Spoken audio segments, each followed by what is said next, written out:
Hai semuanya. Berjumpa lagi bareng Mimin Noba di sini. Mimin ucapkan terima kasih ya untuk para sobat Noba yang sudah memberikan support dan kesetiaannya sampai sejauh ini. Dan juga Mimin tidak akan bosan-bosan minum pil Tika Dewa agar terus kerja membawakan episode-episode berikutnya dari BTTH Keabadian Kaisar. Pokoknya jangan bosan-bosan untuk terus mengikuti kelanjutannya. Kalau tidak, Mimin akan membuat kalian tidak bisa tertawa atau menangis. Let's go, mari kita masuk ke dalam ilusi seni radionya.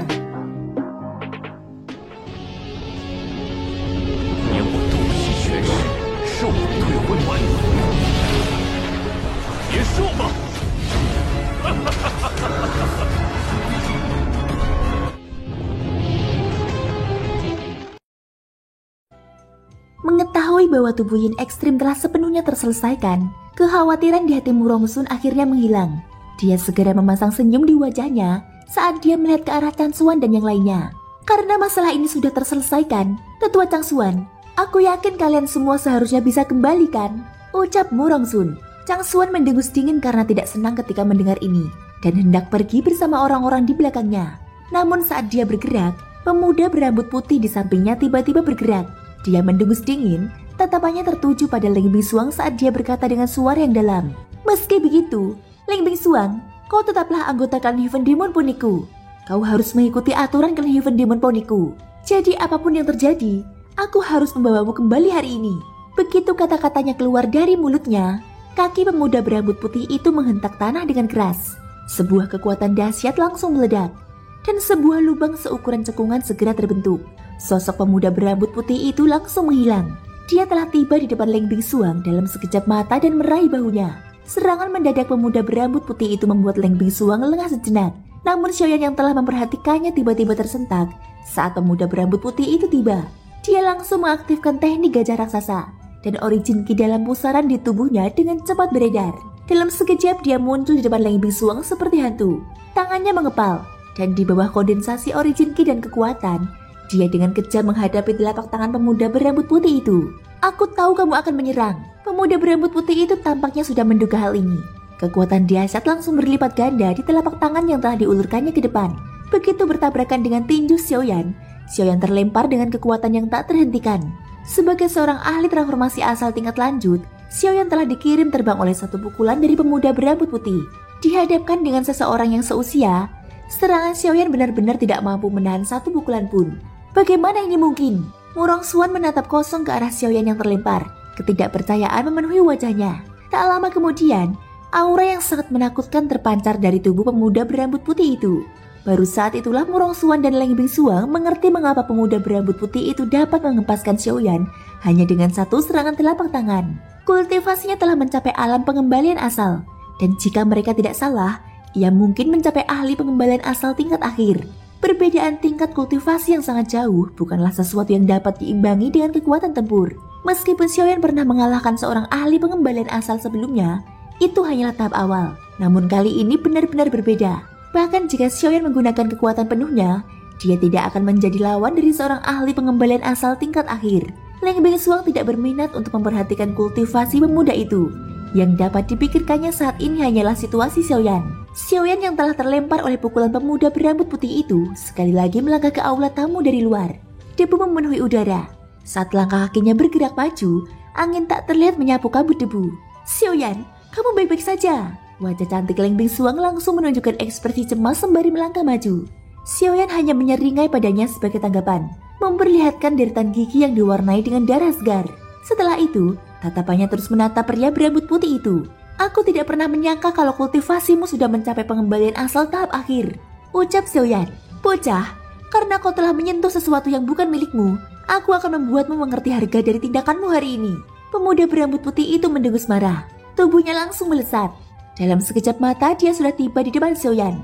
Setelah itu dia mulai menampar kepala Xiaoyan dengan keras. Namun pada saat inilah, Ling Bingsuang tiba-tiba bergerak. Dia tiba di hadapan Xiaoyan dan mengerahkan seluruh kekuatannya untuk menahan serangan pemuda berambut putih itu.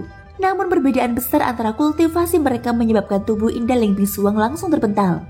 Pada saat yang sama seteguk darah segar menghembur keluar dari mulutnya. Tindakan pemuda berambut putih itu tidak diragukan lagi telah membangkitkan kemarahan Xiaoyan. Di sisi lain, sang patriark dan tetua klan Phoenix S sangat marah saat melihat pemandangan ini. Tetapi mereka langsung dihalangi oleh para ahli yang dibawa Chang Xuan. Dasar jalang, kau benar-benar tertarik pada sampah seperti dia. Karena kau bersikeras menghalanginya, aku akan membiarkanmu pergi lebih dulu. Lalu aku akan membunuh sampah itu dan menjadikan kalian sepasang burung cinta. Sesampainya di depan Leng Bisuang, pemuda berambut putih itu memaki dengan ekspresi garang. Kemudian, dia perlahan mengangkat tangan kanannya, berniat memukul wajah Leng Bisuang dengan kejam. Namun pada saat inilah sebuah tangan yang penuh kekuatan tiba-tiba mencengkeram pergelangan tangan pemuda berambut putih itu dan dengan paksa menghentikan gerakannya. Saat pemuda berambut putih itu menoleh, ekspresi wajahnya tanpa sadar menjadi terkejut saat melihat bahwa itu sebenarnya Xiaoyan. Dasar sampah, minggirlah dari jalanku. Pemuda berambut putih itu berteriak marah. Tangannya yang lain tiba-tiba mengepal dan menghantam kepala Xiaoyan yang tertunjuk dengan keras. Begitu tinju ini mendarat di kepala Xiaoyan, kemungkinan besar bahkan dengan kekuatan tubuh fisiknya, dia tidak akan mampu menahannya.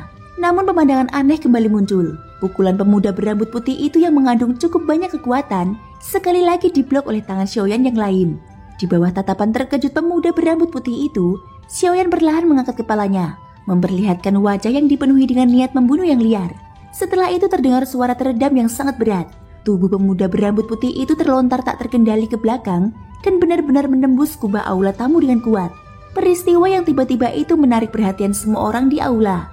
Ketika mereka melihat pemuda berambut putih itu terlempar oleh serangan Xiaoyan, semua orang tidak dapat menahan diri untuk tidak menunjukkan ekspresi terkejut.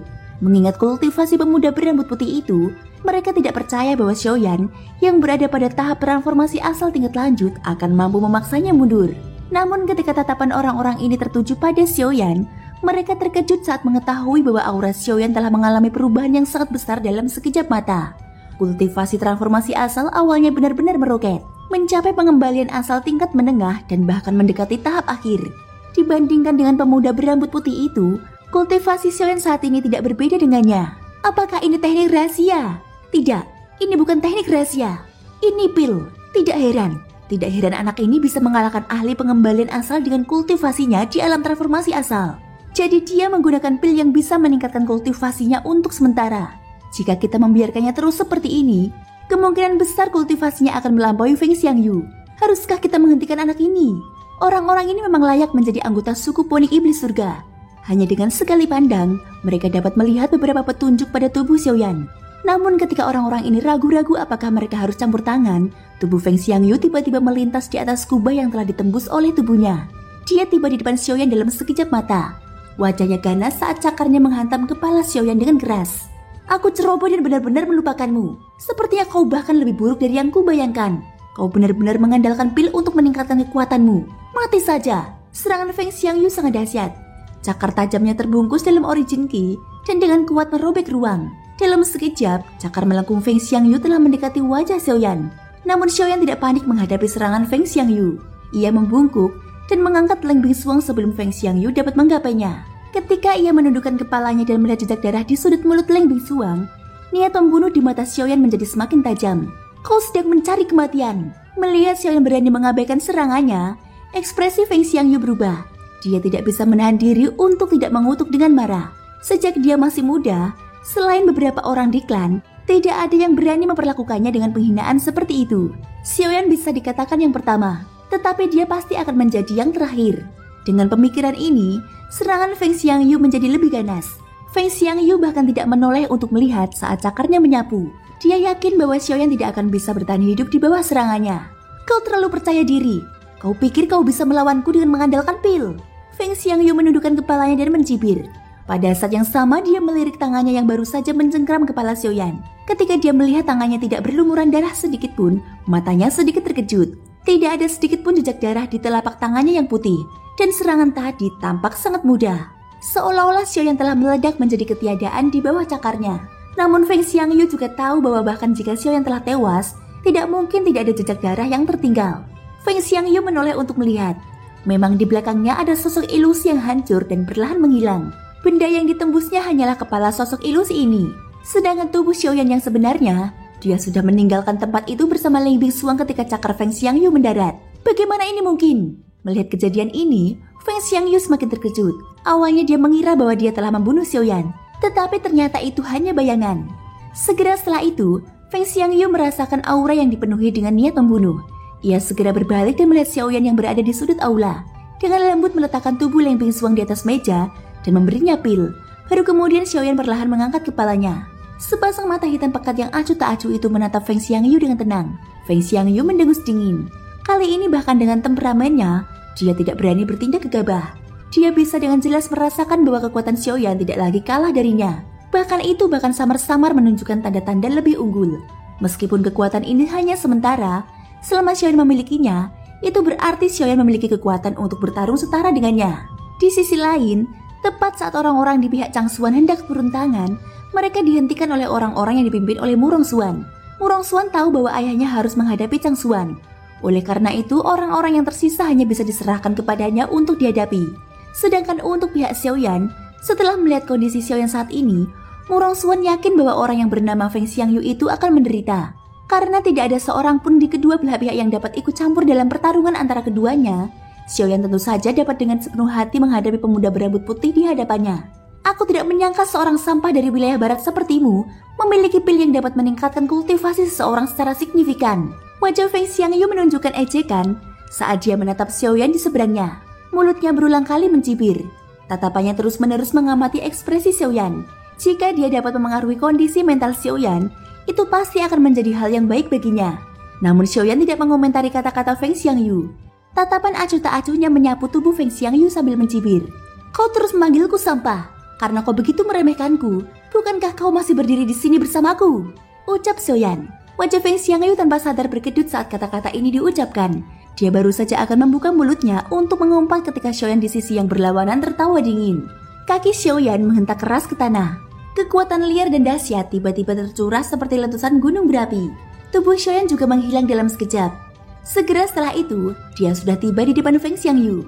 Sebuah tinju menghantam wajah Feng Xiangyu dengan keras. Kecepatan Xiaoyan yang seperti kilat tidak memberi Feng Xiangyu kesempatan untuk menyerang. Saat dia mengangkat kepalanya, tekanan angin yang kuat telah turun dari atas kepalanya.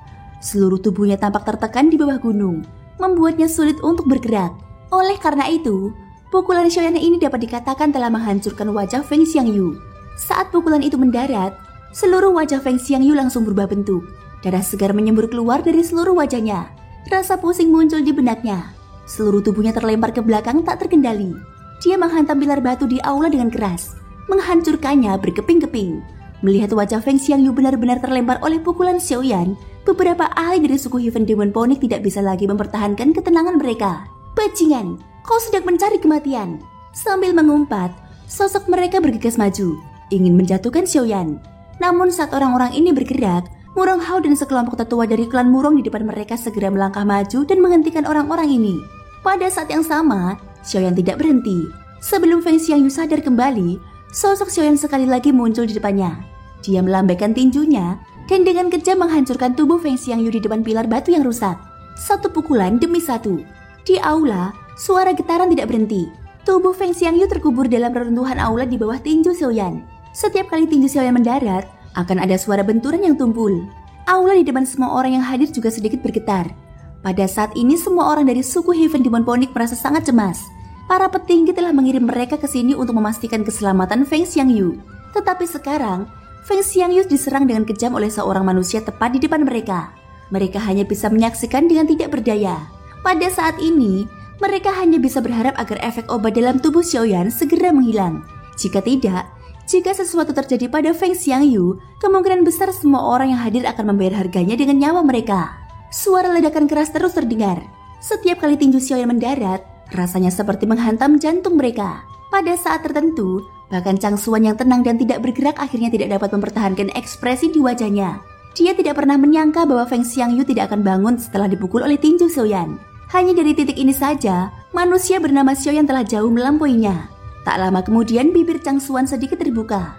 Bisikan pelan terkirim ke dalam pikiran Feng Xiangyu, langsung membangunkannya yang sedang pusing dari keadaan tak sadarnya. Di kursi utama, Murongsun tentu saja merasakan tindakan Changsuan. Namun dia juga tahu identitas Feng Xiangyu. Jika sesuatu benar-benar terjadi pada Feng Xiangyu di sini, itu kemungkinan akan membawa malapetaka bagi klan Phoenix saat ini.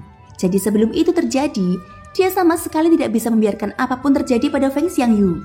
Mengenai pemukulan keras Xiaoyan, dia hanya akan menganggapnya sebagai pelajaran. Jika Xiaoyan benar-benar ingin membunuh Feng Xiangyu, Itu bukanlah sesuatu yang bisa dilakukan hanya dengan satu pukulan.